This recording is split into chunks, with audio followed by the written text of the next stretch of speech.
Alors, je vous rappelle que le point qu'on voit aujourd'hui s'intitule « Nouvelles orientations de l'enseignement des langues » et je l'ai sous-titré « Vers une didactique du plurilinguisme ».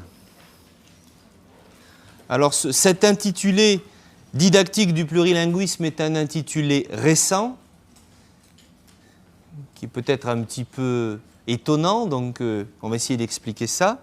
Ce que je vais essayer de faire en vous donnant, sinon lecture, en tout cas le compte-rendu de 2 ou 3 rapports qui viennent de paraître ces 2 dernières années concernant l'enseignement des langues en Europe en général et en France en particulier. Un ouvrage dirigé par ma collègue Jacqueline Billiès de Grenoble 3, a inventé ce titre il y a maintenant 2 ans. Il s'intitule « De la didactique des langues à la didactique du plurilinguisme ». Et ce que ça veut dire, pour faire un peu court, trop court sans doute, c'est qu'on envisage aujourd'hui de ne plus réduire l'enseignement des langues à l'enseignement à chaque fois d'une langue précise, éventuellement dissocier des autres langues que pratiquent ou apprennent les élèves, les apprenants, mais au contraire, l'idée, c'est d'inscrire très explicitement l'enseignement de chaque langue dans l'ensemble des pratiques linguistiques et des apprentissages.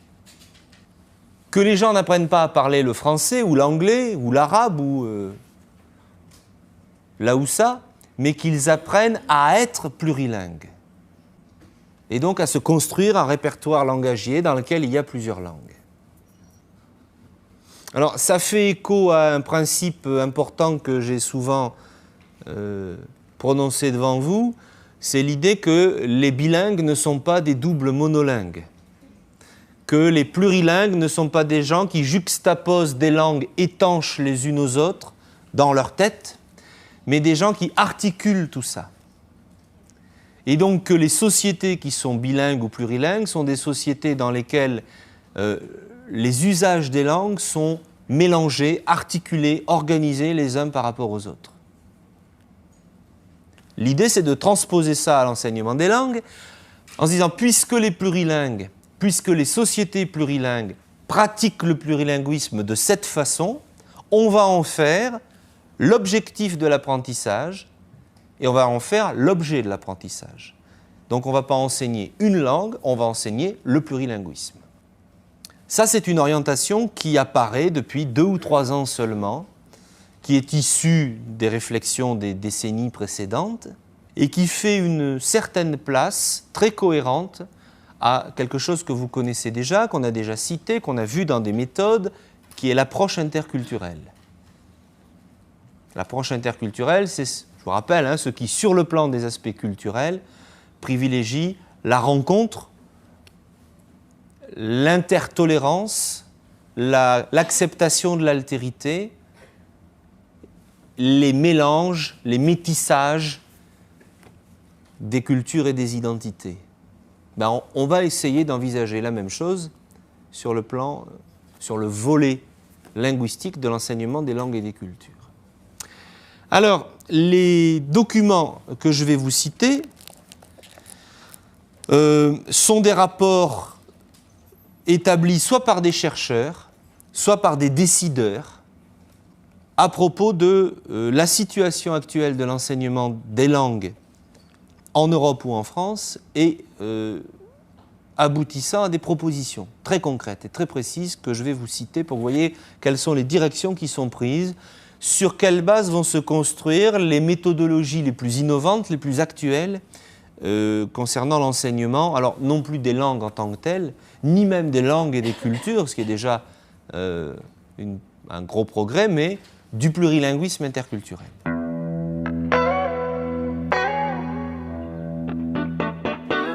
Le premier document que j'ai sous les yeux, il est téléchargeable gratuitement sur Internet, sur le site du Conseil de l'Europe, puisqu'il a été publié par le Conseil de l'Europe. Ça s'intitule Vous n'êtes pas obligé de tout noter dans le détail, je vous donnerai les documents nécessaires pour ça après. Mais l'intitulé est significatif, vous allez voir, Guide pour l'élaboration des politiques linguistiques éducatives en Europe. C'est un guide qu'on donne aux décideurs, à ceux qui mettent en place les politiques linguistiques éducatives, c'est-à-dire les politiques qui à la fois visent l'enseignement des langues et la pratique des langues dans les sociétés. Guide pour l'élaboration des politiques linguistiques éducatives en Europe, et le sous-titre est de la diversité linguistique à l'éducation plurilingue. On constate la diversité linguistique de l'Europe et on propose une éducation plurilingue. Ce guide a été rédigé, il faut le dire, et les en féliciter, par deux chercheurs en didactique des langues que sont Jean-Claude Beaco et Michael Biram.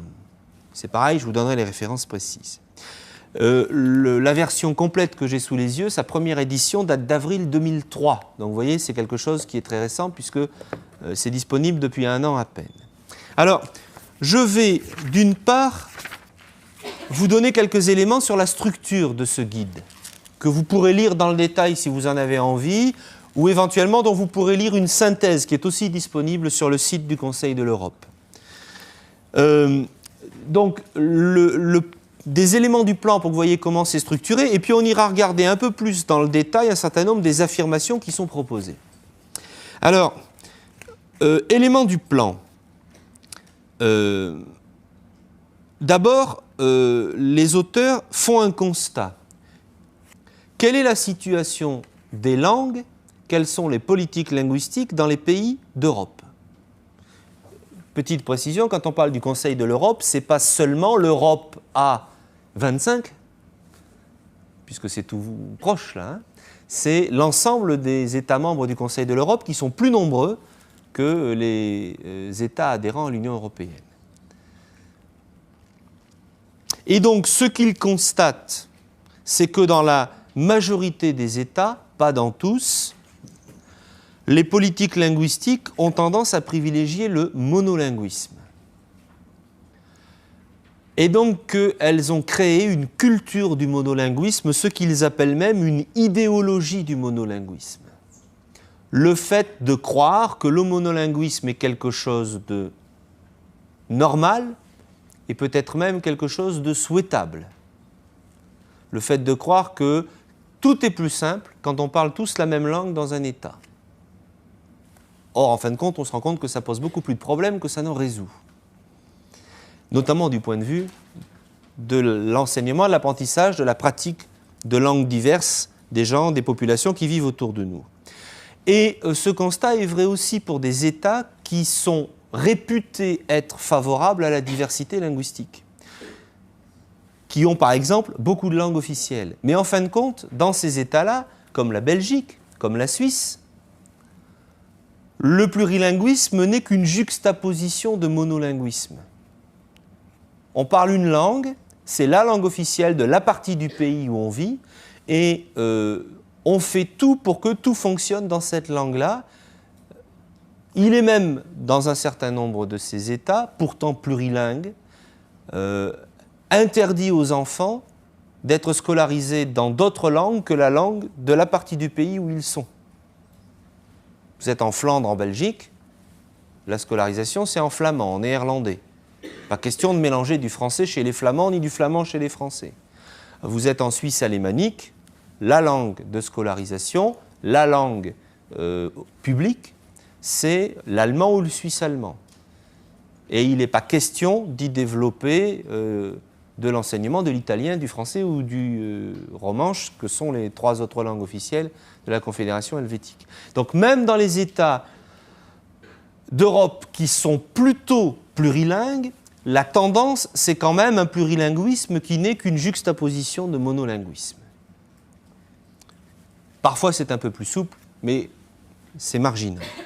Donc, la première constatation, c'est celle-là. L'idée que l'Europe, et alors la France a fortiori, se sont développées autour d'une idéologie du monolinguisme. On a fini par faire croire aux gens que le monolinguisme, c'était normal, c'était comme ça qu'il fallait que ça marche.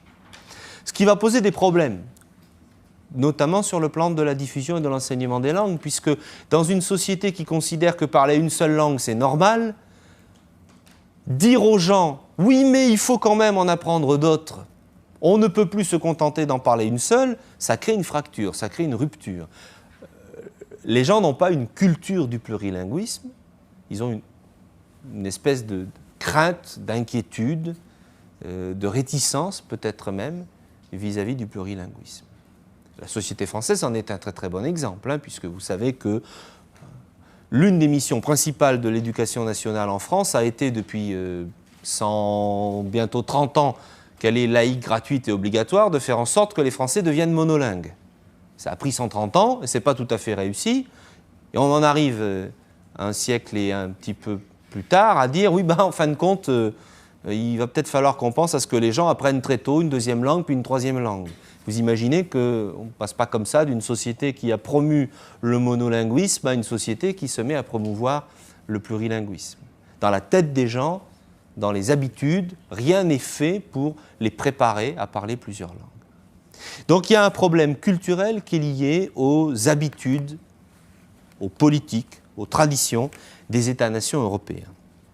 Ensuite, les auteurs de ce rapport constatent que la construction de l'Europe, et notamment la politique menée par le Conseil de l'Europe, qui a en charge des questions linguistiques et culturelles, et non pas des questions économiques ou diplomatiques, se fonde justement sur le principe de la rencontre entre les gens.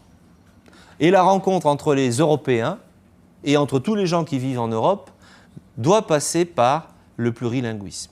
On ne peut pas imaginer que les Européens vivent ensemble si chacun dans son coin ne parle que sa langue et pas la langue de son voisin. Le jour où ils vont se rencontrer, ça va poser des problèmes de communication.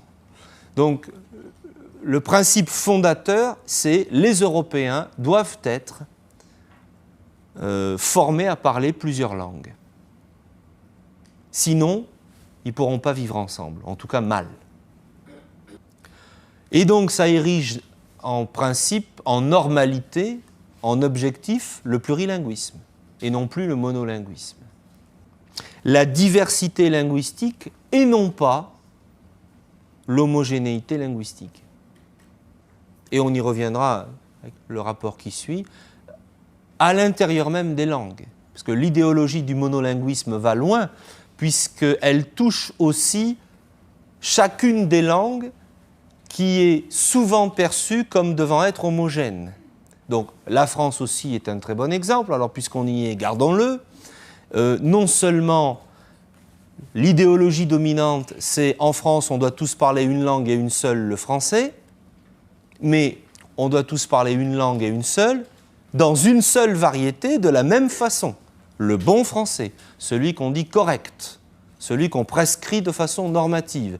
Et on essaye, ou on a essayé longtemps d'éliminer, et l'école a joué et continue à jouer un rôle important, les autres façons de parler français. Donc, les enfants qui arrivent à l'école depuis des générations, en France, mais pas qu'en France, on leur dit non seulement si vous parlez autre chose que le français, c'est mal, donc il n'est pas question de parler ni patois, ni gallo, ni breton, ni provençal, ni arabe, ni italien, ni kabyle, quelles que soient vos origines, français, et en plus tous français de la même façon. Donc parlez français, mais attention, il n'est pas question de parler français ni comme on le parle à Marseille, ni comme on le parle à Saint-Malo. Parlez français comme on ne le parle pas dans les livres. Voilà. L'idéologie du monolinguisme, c'est une idéologie de l'homogénéité linguistique. Derrière, il y a évidemment une idéologie du purisme, et peut-être même une idéologie de la pureté, ce qui est encore plus grave. La construction de l'Europe, surtout du point de vue des relations culturelles et linguistiques entre les Européens, ne peut que constater la diversité irréductible et donc considérer que c'est comme ça que ça doit être. C'est normal. Ce n'est pas une mauvaise fatalité qui vient frapper les humains qu'ils parlent plusieurs langues, parce que les humains ont besoin de parler des tas de langues différentes. On va même constater, on le verra, que de toute façon, ce n'est pas un problème pour eux, parce qu'ils sont parfaitement équipés pour. Et donc, l'idée, c'est, si on veut que les Européens vivent ensemble, il faut développer non seulement le plurilinguisme, mais développer aussi un regard positif sur l'hétérogénéité linguistique, sur la diversité linguistique. Que les gens ne parlent pas tous de la même façon et ne parlent pas tous la même langue, ce n'est pas un handicap, ce n'est pas quelque chose qu'on doit regarder avec une curiosité douteuse, mais au contraire, c'est une richesse, quelque chose qu'on doit apprendre à accepter, qu'on doit apprendre à intégrer dans nos relations aux autres. Comme c'est mutuel, ça ne crée pas de fracture, ça ne crée pas d'incommunicabilité, au contraire, si chacun respecte la diversité linguistique des autres, mais en même temps apprend les langues des autres, ça ne pose pas de problème d'échange, au contraire, ça les facilite. Donc ça, c'est un principe fondateur. Après, évidemment, ce rapport de recherche insiste sur le fait que c'est bien beau ça, mais que pour le mettre en œuvre, il faut bien tenir compte de la réalité. La réalité, c'est des institutions, c'est des traditions, c'est des cultures, et on ne change pas tout ça comme ça d'un coup de baguette magique du jour au lendemain. Par exemple, on sait que la plus mauvaise façon d'essayer de faire apprendre les langues, c'est de réunir 30 ou 40 apprenants en même temps dans une classe pour 50 minutes, 4 fois par semaine. C'est sans doute ce qu'il y a de plus inefficace. Sauf qu'il y a des tas d'institutions scolaires qui sont organisées autour de ces principes-là et qu'on ne va pas les changer du jour au lendemain. Alors, bon, on va peut-être essayer de les changer, mais en même temps, il faut bien observer ces pratiques institutionnelles et puis essayer de faire avec pour les faire évoluer doucement, non pas en allant contre, mais en travaillant avec. Enfin, donc, le rapport en question propose des façons de développer une éducation plurilingue. Et donc, ça s'organise autour de 2 grands principes. Le premier, et c'est très significatif que ce soit le premier, c'est il faut d'abord créer une culture du plurilinguisme. Il faut d'abord habituer l'ensemble des sociétés, tous les gens qui y vivent, à ce que le plurilinguisme soit là, partout, partagé par nous tous.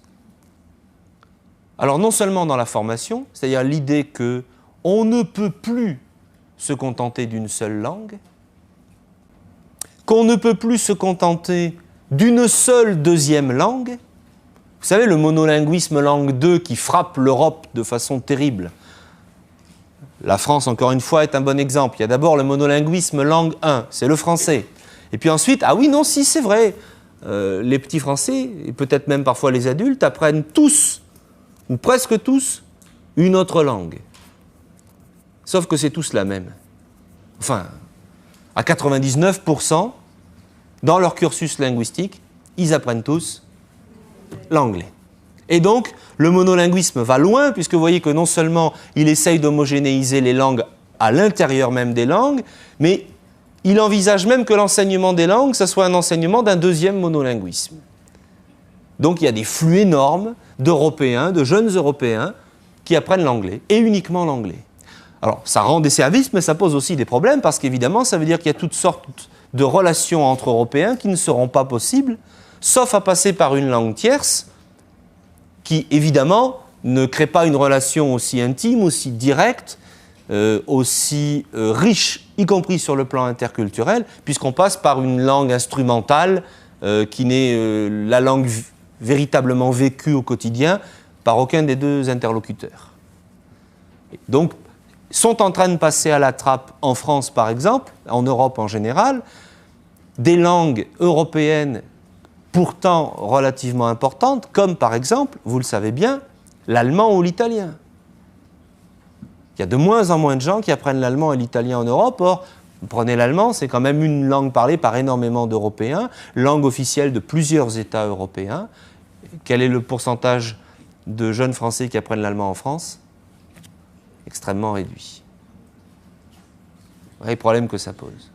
Et c'est vrai pour toute une série d'autres langues, y compris des langues non européennes qui pourtant nous seraient bien utiles, y compris parce qu'elles sont apportées en Europe par les populations migrantes.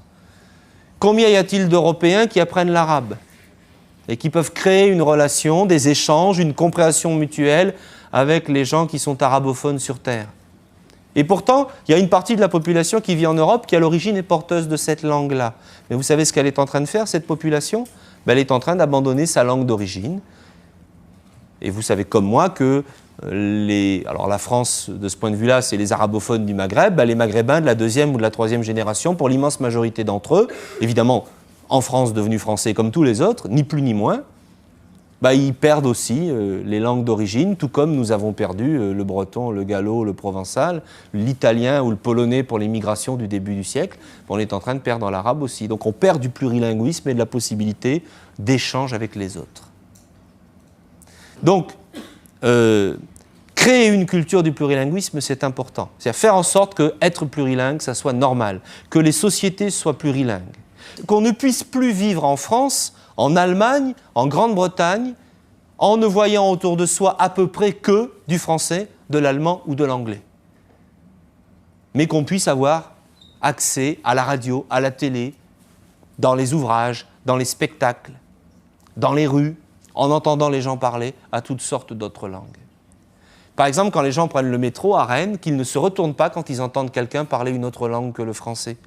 Vous avez observé ce qui se passe dans le métro si brutalement 3 personnes rentrent et parlent. Allez, mettons, on va prendre un truc exotique, breton. Même à Rennes, les gens se retournent et écoutent. Tiens, qu'est-ce qu'ils parlent? Alors, je ne vous parle pas de leur réaction s'ils parlent swahili ou kabyle, évidemment. Cela dit, il y a une partie des gens qui sont tellement peu habitués à entendre des langues autour d'eux qu'ils peuvent parfaitement entendre du breton et croire que c'est du kabyle, et réciproquement. Et ça aussi, c'est un problème d'éducation au plurilinguisme. On n'est même pas capable de reconnaître les langues que les gens parlent autour de nous. Donc il faut créer une culture du plurilinguisme, parce qu'une fois que c'est devenu normal d'être plurilingue, alors on a mis en place les conditions qui rendent possible, qui rendent plus facile, qui rendent plus motivé l'apprentissage des autres langues. Comment voulez-vous motiver les gens à apprendre des langues dans une société où de toute façon on a l'impression qu'on n'en a pas besoin? Il y a plein de gens qui ont l'impression qu'on n'a pas besoin. On leur dit, si, c'est bien de parler l'anglais, l'allemand, l'italien, l'arabe, le chinois. Oui, d'accord, mais au quotidien, l'usage, il le voit où? S'il le voyait, il l'apprendrait. Donc, créer une culture du plurilinguisme, c'est vraiment absolument primordial. Et puis, reste, deuxième piste, à organiser l'éducation plurilingue. Alors, organiser l'éducation plurilingue, ça veut dire identifier les besoins, mais les besoins attestés, les besoins qui sont issus de la demande sociale et des pratiques sociales. Quand les gens vont apprendre les langues, qu'est-ce qu'ils viennent chercher? De quoi ils ont besoin? À quoi ça leur sert? Pas s'imaginer enfermé dans son bureau tout seul, je vais leur enseigner telle langue et puis ils vont avoir besoin de ça, ça et ça. Ce qui est souvent aboutit à un enseignement qui justement ne sert pas à grand chose parce que parfois on ne se pose même pas la question d'à quoi ça sert de parler une langue. C'est quand même aussi un outil de communication. Mais identifier des besoins sociaux et y répondre. Faire des pratiques sociales et des besoins sociaux les objectifs de l'enseignement et de l'apprentissage des langues. Évidemment, ça va renforcer l'aspect approche communicative, approche interculturelle. Et ça va mettre en question, d'où les problèmes institutionnels, beaucoup de choses qu'on enseigne et qu'on fait apprendre et qui sont intransférables dans une pratique linguistique. Le nombre de gens qui ont appris par cœur à réciter des conjugaisons dont ils ne font jamais rien, des listes de vocabulaire qu'ils n'ont plus jamais utilisées après les avoir récitées, etc., etc. Je ne vous parle pas des exercices stupides dans lesquels on fait écrire des phrases qui n'ont aucun sens. Ça met en question évidemment ces pratiques-là et pourtant, hélas, elles sont répandues. Ça veut dire aussi essayer de créer de la cohérence, alors je vais préciser un peu, à la fois horizontale et verticale dans les dispositifs d'éducation au plurilinguisme et donc d'enseignement des langues. Cohérence horizontale, ça veut dire que les principes méthodologiques qu'on met en œuvre, ça soit les mêmes dans les différentes langues que, par exemple, les enfants à l'école ou les adultes en formation continue apprennent. Que les principes méthodologiques soient cohérents entre eux. Parce que dans les faits, qu'est-ce qui se passe souvent? On apprend une langue d'une certaine façon, avec une certaine méthodologie, certains objectifs, certains types de supports, puis on en apprend une deuxième avec une toute autre méthodologie, d'autres supports, d'autres objectifs, éventuellement contradictoires l'une avec l'autre. Ça ne facilite pas l'apprentissage, comme vous pouvez l'imaginer. Et il faut inclure là-dedans les enseignements dits de langue maternelle, c'est-à-dire en fait de langue scolaire. En France, les enfants ont des cours de français qui mettent en œuvre un certain nombre de choix didactiques et pédagogiques qui sont très souvent très différents, voire incohérents et contradictoires avec ce qu'on fait dans l'enseignement des autres langues. Or, bien sûr, il y a des spécificités, des différences, mais il y a aussi des points communs, c'est des langues, tout ça. C'est quand même très étonnant qu'il n'y ait pas de lien entre les deux. Parfois même, la terminologie qui est employée pour parler de la langue n'est pas la même. Donc il faut qu'ils apprennent une terminologie pour parler d'une langue qu'ils sont en train d'apprendre et une autre terminologie pour parler d'une autre langue qu'ils sont en train d'approfondir. Mettons que ce soit leur langue maternelle. Ça ne facilite pas les choses. Voilà ce qu'on peut appeler la cohérence horizontale. Puis il y a la cohérence verticale, c'est le fait que tout au long du cursus d'apprentissage, les principes méthodologiques soient cohérents, construisent un tout de façon complémentaire, au lieu de créer des ruptures. Or, il vous est arrivé, je suis sûr, dans votre cursus scolaire, d'avoir travaillé, alors on va prendre un exemple banal, l'anglais avec un enseignant en 6e selon une certaine méthode et certains principes, puis vous arrivez en 5e, c'est fini, on change tout, on ne fait plus la même chose. C'est plus les mêmes principes, c'est plus la même méthodologie, c'est plus les mêmes activités, c'est plus les mêmes objectifs. C'est même plus la même vision de la langue.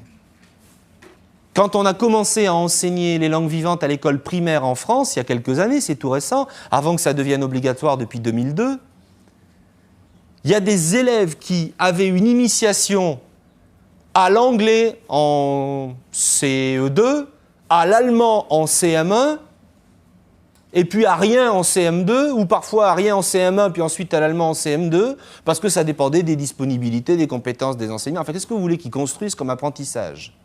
Il n'y a pas de cohérence verticale.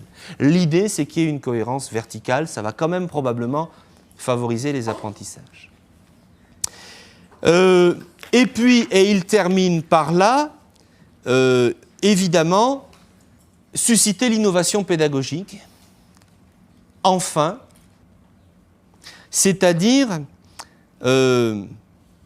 par exemple, ce qui se fait encore rarement, utiliser les langues à apprendre, le plurilinguisme, non pas seulement comme un objet d'apprentissage, mais aussi comme un moyen d'apprentissage.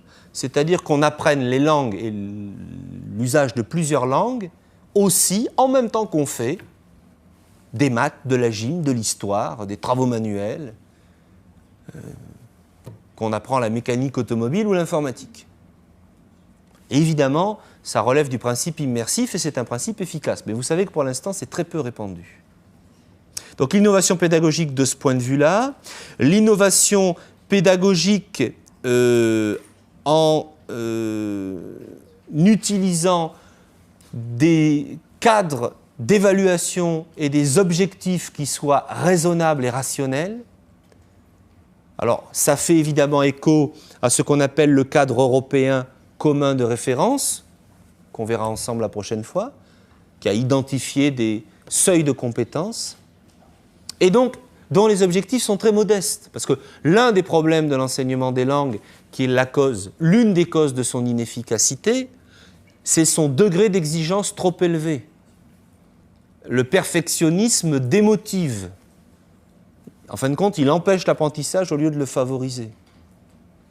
L'idée, c'est que, on va le retrouver dans le rapport qu'on va voir juste après, toute pratique d'une autre langue, même rudimentaire, même hésitante, même mélangée, alternée, c'est déjà bien.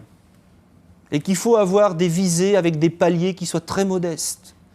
Qu'à force de poser en modèle le monolingue langue 1, qu'on ne sera jamais puisqu'on n'est pas des monolingues langue 1 mais des plurilingues langue 2 ou 3, on démotive les gens, on les décourage d'apprendre parce qu'on leur propose un modèle qui ne convient pas et des marches à monter qui sont beaucoup trop hautes pour eux. Donc c'est réorganiser, restructurer, rendre plus modestes mais plus efficaces les objectifs de l'enseignement des langues. Ça va favoriser l'apprentissage de plusieurs langues et donc la pratique du plurilinguisme. Et puis, je termine avec ça. Dans l'innovation pédagogique, il y a évidemment l'approche interculturelle, qui là aussi est explicitement proposée.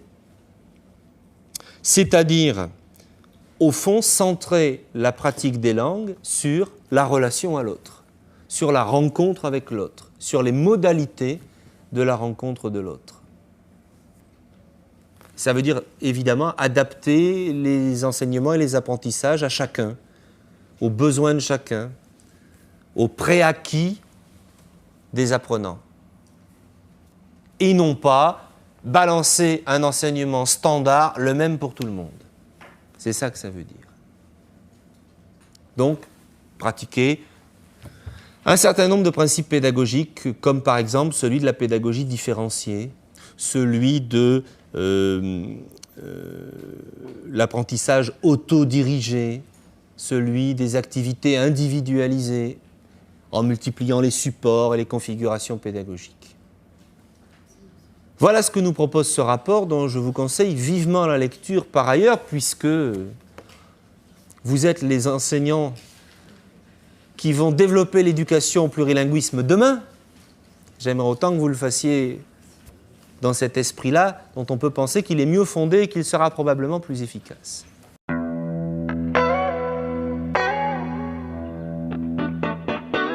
Et donc, je vous propose de jeter ensuite un œil à un rapport qui, lui, est franco-français. Il s'agit du rapport Legendre, du nom du sénateur, qui a présidé une commission du Sénat chargée de faire un bilan sur l'enseignement des langues étrangères en France. C'est un document qui, lui aussi, est téléchargeable sur Internet, sur le site du Sénat. Il a été présenté lors de la séance du 12 novembre 2003. Vous voyez que c'est un document récent. Donc une grande enquête, apparemment bien faite et bien informée, sur la situation actuelle de l'enseignement de ce qu'on appelle les langues étrangères dans le système éducatif français. Un constat et des propositions. Alors là, c'est la même chose. Je vais vous dire rapidement quel est le constat. Vous allez voir qu'il est très négatif. Et puis, je vais vous montrer quelles sont les propositions qui sont faites. Alors, les points clés du constat. 1. La diversification, le pari manqué. On n'a pas réussi à diversifier les apprentissages des langues dans le système éducatif français. Et on identifie, je n'entre pas dans le détail, les raisons principales de cet échec, qui sont à la fois institutionnelles, culturelles, comme on vient de le voir, liées aussi à des problèmes de formation des enseignants et à des manques de moyens dans les institutions concernées. L'échec de la diversification aboutit évidemment à l'inverse à, deuxième partie du rapport, une homogénéisation croissante des profils linguistiques, c'est-à-dire des choix de langue. On a fondé en France un grand espoir sur l'introduction de l'enseignement des langues étrangères et régionales, c'est comme ça qu'elles s'appellent, dès l'école primaire. Et on s'est dit, on va justement, en suscitant très tôt des apprentissages, d'abord les rendre plus efficaces, et puis justement permettre une diversification. C'est-à-dire arrêter cette tendance forte à la concentration sur anglais-espagnol. Parce que si vous enlevez anglais-espagnol, le pourcentage d'élèves qui apprennent autre chose, et c'est anglais langue 1, espagnol langue 2, l'inverse est déjà beaucoup plus rare, hein, évidemment. La constatation, c'est que ça n'a pas marché. D'ailleurs, l'un des paragraphes s'intitule « Le tunnel de l'anglais commence à l'école ». Vous voyez l'image, hein, à l'école primaire. Et donc, ce que produit notamment l'école, le système éducatif au niveau secondaire, collège et lycée, c'est ce qu'on appelle une standardisation linguistique consolidée. Tout le monde fait les choix des deux mêmes langues. Ça aboutit à une question que je vous livre telle que vers la fin d'une hiérarchie absurde et nuisible entre les langues, point d'interrogation. Vous dormirez là-dessus cette nuit. C'est apparemment donné un élément de réponse. Et évidemment, ça constate qu'un certain nombre d'enjeux importants de l'enseignement des langues en France ont été négligés, notamment l'idée que l'anglais n'est pas suffisant, c'est bien mais ça ne suffit pas, que les langues sont importantes aussi dans les formations professionnelles, qui est un endroit où on les néglige beaucoup, et en formation continue a fortiori, que les langues de l'immigration, tout comme on l'a fait pour les langues régionales 2 générations plus tôt, sont là aussi un enjeu négligé dans le plurilinguisme français. Après avoir situé le problème à l'échelle européenne que nous venons de voir, on en arrive à des propositions. Voilà ce que cette commission propose pour modifier la politique linguistique éducative en France. Le premier point, et le fait qu'il arrive en premier, tout comme tout à l'heure, est très signifiant, c'est agir sur les attitudes, gagner l'opinion publique à la cause du plurilinguisme. C'est exactement la même chose que ce que disait le rapport Beaco-Biram, créer une culture du plurilinguisme. Donc, sensibiliser l'ensemble de la population à l'importance de la chose, mais aussi le lui montrer en mettant du plurilinguisme en œuvre un peu partout autour de nous. Ça implique au passage, je vous le signale, puisque nous sommes à l'université, de développer la recherche sur le plurilinguisme, c'est-à-dire de développer les travaux scientifiques qui alimentent la réflexion de la didactique des langues. Le deuxième principe, c'est d'adapter l'enseignement des langues aux situations locales, et notamment de s'appuyer sur les ressources disponibles, les ressources linguistiques disponibles localement, et sur la proximité géographique des langues. Le fait qu'il y ait des populations migrantes, le fait qu'il y ait juste à côté des gens qui parlent massivement une certaine langue, est une véritable ressource à exploiter pour favoriser les apprentissages et les facilités. Ça dit explicitement la chose suivante, et ça prend tout son sens, parce que la politique française n'a jusqu'à présent pas vraiment été celle-là. Il faut articuler l'enseignement des langues dites étrangères avec l'enseignement des langues régionales, la valorisation des gisements linguistiques locaux, entre parenthèses, potentiel dialectophone de la population, on veut parler des langues locales de France, présence de communautés étrangères issues de l'immigration ou de locuteurs natifs. Ça, vous remarquerez qu'on s'en sert quand même jusqu'à présent bien peu dans les stratégies didactiques et pédagogiques en France. Ça propose aussi, comme tout à l'heure, de renforcer la cohérence et la lisibilité des parcours de langue, cohérence horizontale et cohérence verticale. Quelque chose qui va vous faire plaisir, puisque ça va faire écho à des vécus très proches encore pour vous. Un enseignement des langues rénové, plus attractif, plus efficace, diversifié et évolutif. Sous-entendu, quand même, excusez-moi, jusqu'à présent, l'enseignement n'était pas vraiment attractif, pas vraiment efficace, les parcours n'étaient pas vraiment diversifiés, pas vraiment évolutifs. En creux, c'est ça qu'on va lire. Donc, proposer aux élèves des parcours de langue souples et diversifiés, pas les enfermer dans des tunnels où ils font tous forcément la même langue, de la même façon et la même chose. Ça veut dire multiplier l'offre aussi. Évidemment, ça a un coût, mais le bénéfice est peut-être encore meilleur après.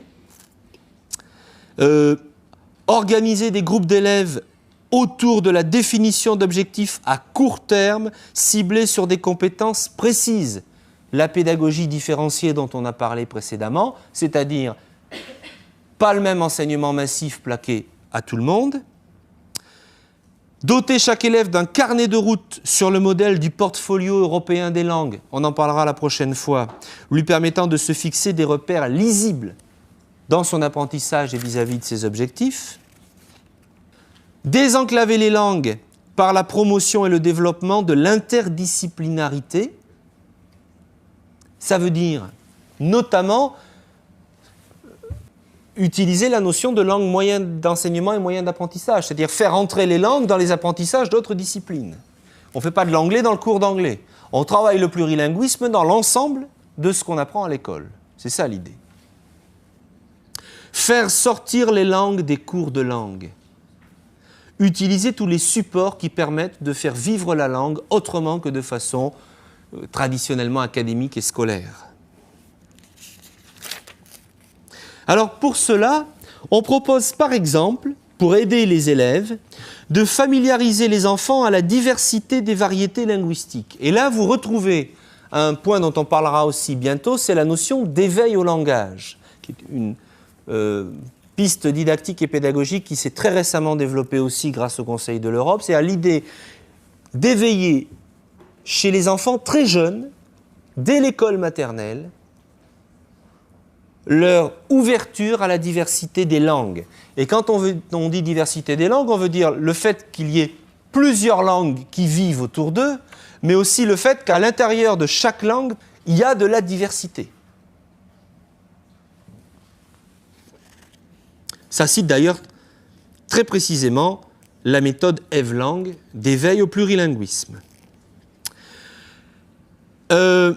Favoriser une familiarisation plus fréquente avec des situations concrètes de communication. Ce qui, normalement, est le credo de la didactique des langues depuis bientôt 40 ans quand même. Hein. Mais en 2003, on a besoin d'affirmer qu'il va falloir le développer. Probablement parce qu'on ne l'a pas fait suffisamment. Et puis, on parlait tout à l'heure d'avoir des ambitions, des objectifs modestes et adaptés. En voilà des concrétisations. Donner une large portée à la notion d'intercompréhension entre les langues, c'est-à-dire l'idée qu'on peut communiquer à travers des langues différentes. Que dès lors qu'on apprend une langue romane, ça nous ouvre la communication avec les gens qui parlent d'autres langues romanes que celle-là. Que quand on apprend le corse, c'est une langue romane, ça ouvre la communication avec les gens qui parlent italien, provençal, espagnol, portugais, catalan, romanche. Et donc, si on présente bien cet apprentissage de cette façon-là, en entrant par une langue, déjà, on s'ouvre sur du plurilinguisme, que un veut dire plusieurs, à condition qu'on développe la notion d'intercompréhension, qu'on mette les élèves en situation, les apprenants en situation, de s'y préparer, de développer leurs compétences à la compréhension entre les langues apparentées. Ce qui nous amène à, je cite toujours, ne pas sous-estimer le concept de compréhension passive. Les compétences en langue ne sont pas que les compétences actives, c'est-à-dire les compétences à produire des messages. C'est aussi les compétences à les recevoir et à les comprendre. Et c'est déjà bien. Dire, avoir des compétences en langue, ce n'est pas simplement être capable de les parler, c'est aussi être capable de les comprendre. Et c'est bien de comprendre les langues des autres.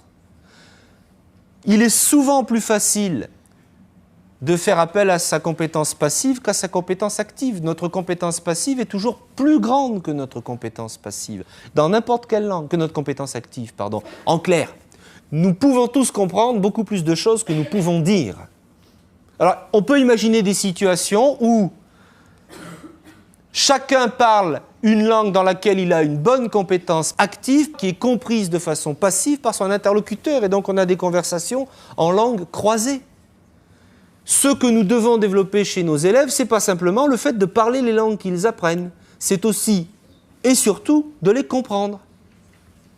D'ailleurs, vous avez remarqué, jusqu'à présent, on a quand même plutôt fait le contraire. Hein. On a souvent vu des élèves qui sortaient de classe en étant capables de dire des choses, mais pas capables de comprendre ce qu'on leur dit. Parfois même pas capables de comprendre quand on leur dit à eux ce qu'eux ont appris à dire aux autres. On les a tellement pas préparés à écouter les gens parler qu'on leur dit des phrases qu'ils ont par ailleurs apprises à répéter et ils ne les comprennent pas. L'idée là, c'est de renverser la priorité parce que la compétence passive, c'est une vraie compétence. Elle est utile et elle permet de développer le plurilinguisme. Et donc, ça nous amène à la dernière modestie dans les ambitions, c'est la notion de compétence partielle. C'est le refus du perfectionnisme, l'idée que personne n'a de compétence totale, qu'on ne peut jamais apprendre une langue dans sa totalité, et donc c'est déjà bien si on en comprend un peu, si on peut dire un certain nombre de choses. Avoir des ambitions modestes, c'est poser des objectifs plus efficaces parce qu'atteignables. Avoir des ambitions d'emblée trop élevées, c'est poser des objectifs inatteignables et donc mettre en place un enseignement inefficace. C'est ça la notion de compétences partielles. Alors, quand je dis partielles, ce n'est pas simplement sur la quantité de choses qu'on sait comprendre et qu'on sait dire, ni même la quantité de langues dans lesquelles on peut faire ça, c'est aussi la qualité. On n'est pas obligé d'avoir des compétences en italien comme un italophone, langue première, langue base. On n'est pas obligé d'avoir des compétences actives en anglais comme un anglophone monolingue. On peut parfaitement avoir des compétences actives et passives.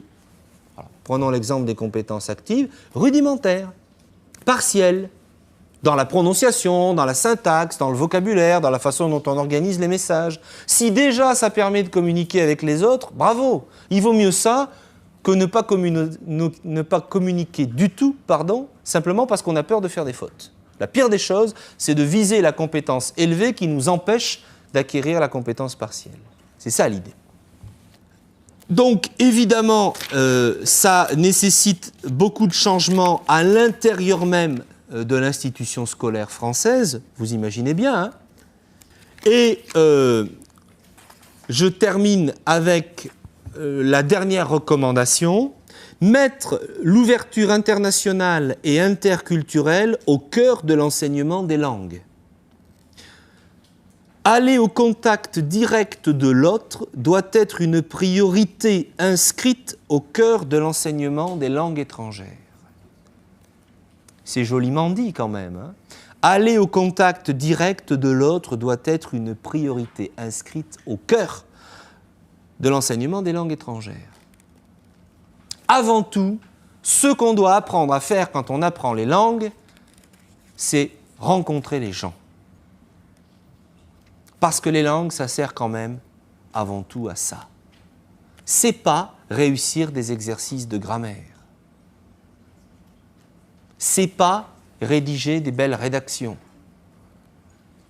C'est aller à la rencontre des gens. C'est à ça que ça sert. Alors donc, ça veut dire développer la possibilité de les rencontrer, donc l'ouverture internationale, mais pas qu'internationale. Enfin, internationale, ça ne veut pas forcément dire changer de pays. Hein. Il y a plus de 400 langues différentes parlées en France. Hein. Ce n'est pas la peine d'aller très loin, parce qu'autour de nous vivent des tas de gens qui parlent des tas de langues. Et ça veut donc dire aussi développer l'approche interculturelle, c'est-à-dire celle qui essaye de favoriser la rencontre de l'autre, y compris par des phénomènes culturels non linguistiques que vous connaissez et dont on a déjà parlé. Par exemple, tout ce qui relève de la gestuelle, des règles culturelles de la communication qui mettent en confiance et qui favorisent l'échange.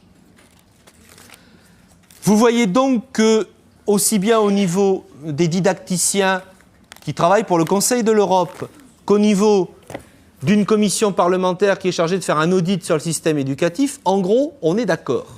On voit se dessiner des pistes claires sur l'évolution de la méthodologie de l'enseignement des langues en France et en Europe, et puis pourquoi pas ailleurs aussi, évidemment, pour les années qui viennent. Alors évidemment, reste le problème du passage à l'acte.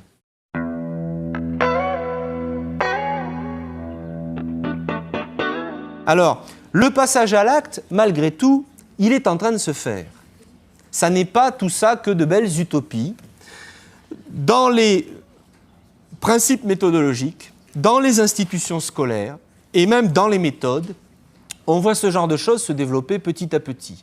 Alors on a vu ensemble des exemples de cela dans les méthodes récentes qui intègrent l'approche interculturelle. Rappelez-vous, Fréquence Jeune, avec les variétés linguistiques diverses. Rappelez-vous, Libre-Échange, etc., etc. Un certain nombre de méthodes qui intègrent cette diversité linguistique, ce plurilinguisme. Je voudrais donc, pour finir, vous montrer que l'institution elle-même, malgré toutes ces erreurs passées, se rend compte de ces problèmes et essaye d'y remédier. Comme quoi, tout espoir n'est pas perdu. J'ai là 2 documents avec lesquels je vais terminer. D'abord, un rapport de l'Inspection générale de l'éducation nationale sur l'enseignement des langues vivantes à l'école primaire, paru l'an dernier, qui a essayé d'observer, maintenant que c'est entré dans les programmes, que c'est devenu une pratique généralisée obligatoire. D'ailleurs, les programmes de 2002 disent très clairement que c'est devenu l'une des priorités de l'école. Maintenant que c'est fait, la question c'est bon, alors voyons voir comment c'est en train de se mettre en place. Est-ce que ça part dans une bonne direction ou est-ce que ça part dans une mauvaise? Le rapport de l'inspection générale, de ce point de vue-là, fait un bilan qui est mi-figue, mi-raisin, on va dire. Hein. D'une part, qui constate que ça va mieux maintenant qu'il y a 10 ans, 20 ans ou 30 ans, évidemment, puisque petit à petit se développe la place des langues plus tôt. Or, on sait par ailleurs, vous savez ça aussi, hein, que c'est avant 10 ans qu'on apprend le mieux les langues. Et si possible même avant 6 ou 7. La scolarité n'est obligatoire qu'à partir de 6 ans, donc c'est limite de ce point de vue-là. Donc le fait qu'on commence plus tôt, c'est déjà un progrès. Mais en même temps, il constate des dysfonctionnements de l'institution, y compris notamment le problème de la formation et de la qualification des professeurs des écoles, le problème du manque de moyens. Je vois par exemple une partie du rapport qui s'appelle « Des conditions matérielles et horaires insuffisantes ». Et oui, et horaires. Si c'est une priorité, quel temps on lui octroie? Ben pour l'instant, pas grand-chose.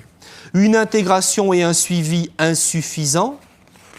Donc, vous voyez qu'un constat qui, en partie, est sévère ou négatif, mais qui fait des propositions et donc qui se donne les moyens de... Enfin, qui ne fait pas la politique de l'autruche, quoi. Hein, premier début de réflexion. Alors après, est-ce que ça sera suivi des faits? Ça, on va le voir, mais c'est un début. Et puis, et donc, c'est la dernière chose pour aujourd'hui, j'ai sous les yeux les différentes circulaires parues en avril 2002, c'est très récent, qui prévoient l'organisation de la scolarité des élèves nouvellement arrivés en France sans maîtrise suffisante de la langue française ou des apprentissages.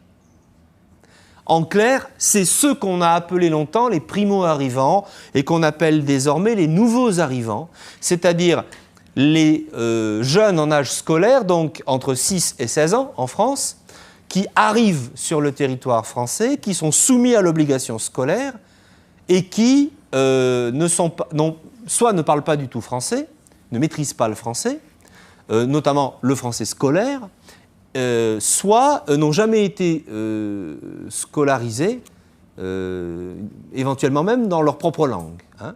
Donc, désormais, depuis 2002, on a mis en place des dispositifs pour prendre ces élèves en charge de façon explicite. Il y avait des dispositifs précédemment, mais qui étaient des dispositifs beaucoup moins structurés, beaucoup moins larges et beaucoup moins ambitieux.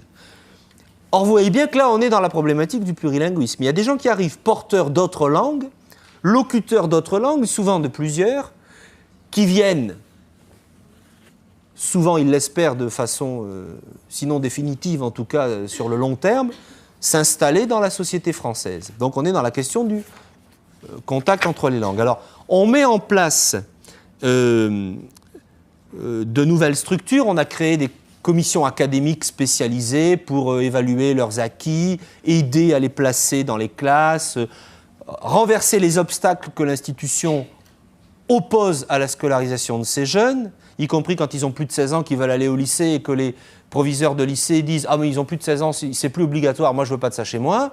Ça arrive, hein, je l'ai constaté moi-même. La noble mission du service public, de ce point de vue-là, dans la République démocratique, me semble un peu mise à mal, mais bon. Et ça propose aussi des modalités d'intégration pédagogique et linguistique. Et donc, je vous donne de tout petits passages qui vont vous montrer qu'il y a des changements en cours qui sont des changements importants. Le temps de scolarisation en classe ordinaire doit constituer une part importante du temps passé par ces élèves à l'école et, progressivement, la part la plus importante jusqu'à devenir exclusive. C'est-à-dire, contrairement à ce qu'on a souvent fait précédemment, on ne les met pas dans des classes ghetto pour non-francophones.